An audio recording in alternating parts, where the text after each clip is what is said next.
हां, आम्ही सोलापूर येथे सिनियर सिटीजन दररोज सकाळी 6 वाजता या ठिकाणी स्विमिंग करण्यासाठी येतो, जेणेकरून आमची प्रकृती व्यवस्थित राहील या दृष्टीनं.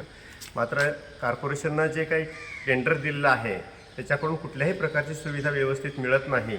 आज बघा ह्या गटारामध्ये 6:32 झालेले आहेत, तरीही टँक उघडला गेलेला नाही आहे आणि साधारण सिनियर सिटीजन एक 30-40 लोक इथं वेट करतायत. काल परवा पण ते लांबून येतात कुठल्या 7 किलोमीटर अंतरावर आणि यापूर्वीही 2 दिवस या ठिकाणी आम्ही थांबून गेलो. अर्धा तास वाट बघून सर्व सिटीजन परत गेलो.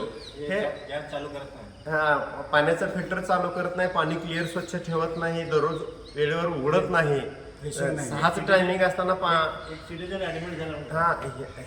ह्या ताणतणावामुळं आमच्यातला एक सिनियर सिटीझन काल रोजी त्याला त्रास झाला आणि त्याला ॲडमिट व्हायची वेळ आली.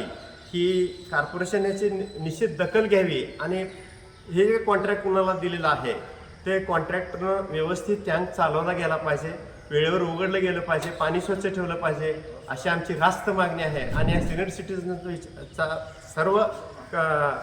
सर्व सिनियर सिटीजनचा कॉर्पोरेशनचे अधिकारी, कमिशनर साहेब, क्रीडा अधिकारी कोण असतील त्यांनी याचा निश्चित विचार करावा आणि हे मागणीचं सोक्षमोक्ष करून हे व्यवस्थित यंत्रणा कॉर्पोरेशनने राबवावी. कारण कॉर्पोरेशन हे दैवत आहे.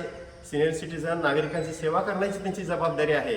हे खाजगीकरण करून यामध्ये निश्चितपणे ह्याच्यामध्ये अडचणी निर्माण होत आहेत. व्यवसायाकडे फक्त पैसा मिळवणं, पाणी स्वच्छ न करणं, वेळेवर सर्व्हिस न देणं, ह्या बाबीकडे त्याने अतिशय काळजीपूर्वक लक्ष देणं आणि सिनियर सिटीजनची चांगल्या पद्धतीनं स्विमिंगसाठी सुविधा उपलब्ध करून द्यावी हीच आमची या ठिकाणी मागणी आहे.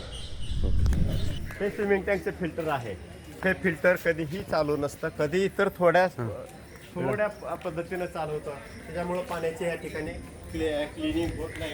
हे पाणी खराब राहतं. हे बाथरूमची व्यवस्था अशी आहे. हे टॉयलेट वगैरे रूम आहे, बाथरूम आहे. बाथरूम कधीही स्वच्छ ठेवले जात नाही. आणि हे दरवाजा बघा, कोणत्या इंजिनियरनी हे दरवाजे बघा, आहे. हे दरवाजा स्विमिंग मधले टँकचे दरवाजे, तुटी बाहेर आहे, दरवाजा आत आहे. कसा दरवाजा बंद करायचा आणि कसा आत चेंज करायचे किंवा कपडे कधी स्वच्छता केलं जात नाही. कधी स्वच्छता केली जात नाही.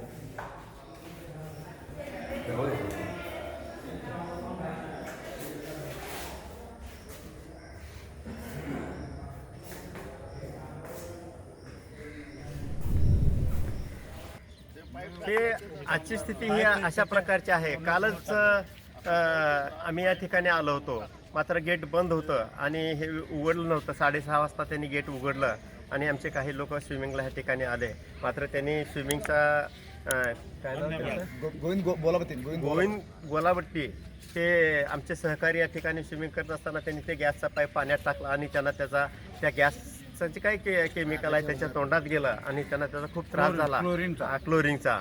आणि आज तो दवाखान्यात ॲडमिट आहे सोलापूर रुग्णालयामध्ये.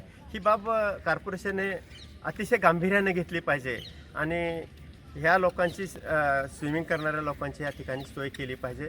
हे कुठलीही प्रकारची स्वच्छता नाही, टायमिंगवर वेळ उघडणं नाही. पाण्याची स्थिती अशी आहे.